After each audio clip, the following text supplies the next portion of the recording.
3 xil toifali bemor bo'ladi. Birinchisi uyda oladigan, ikkinchisi qatnab oladigan, uchinchisi yotib oladigan. O'zi 77-yil qudandali odam o'zi oyog'i og'rimasligi kerak. Lekin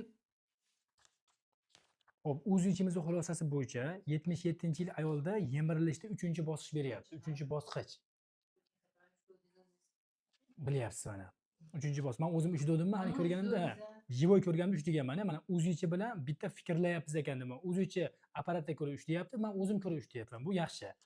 Значит, vaqt kelib o'zi ham qilmay qo'yamiz ekanda. Xo'p, endi ikkinchisi shamollagan suyuqligi ham bor ekan tizza bo'g'imida. Shamollash ham bor ekan. Umumiy holatingiz bo'yicha 77-yil ayol bo'lsangiz, 67-yil ayolda tizza bo'g'imi ekan.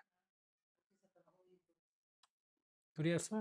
Endi nima qilish kerak? Bu yerda kasallikni yechimini topishimiz kerak. Yechim bo'lsa, keyin ishimiz puxta bo'ladi. Endi 3-bosqichligini akamga aytmay qo'yveraman. Yana boshqasiga uylanib olmasin. Bo'lib bo'ladimi, to'g'rimi? 3-bosqich. Ha, boshqasiga uylanib olmasin yana, to'g'rimi? Xo'p, endi qarang. Xo'p, mana analizlarimiz bo'yicha qonimiz 9.6. Endi hozirgi ayollarda qoni bu. Hozir ayollarda qoni ko'p emas. 9.5, 10 chiqadi. Xo'p, jicha qonda shamollash bor ekan ozgina. Xo'p, siydik yo'limizda shamollash bor ekan, bo'lishi mumkin. Bo'g'imda ham shamollash bor ekan. Kalsiylarimiz yaxshi ekan, jigarlarimiz toza ekan, sahrimiz yo'q ekan. Значит, davolashda tizza bo'g'imidagi shamollashga, qondagi shamollashga tizza bo'g'imidagi yemirilishga lechina qilishimiz kerak. 3 xil toifali bemor bo'ladi. Birinchisi uyda oladigan, ikkinchisi qatnab oladigan, uchinchisi yotib oladigan.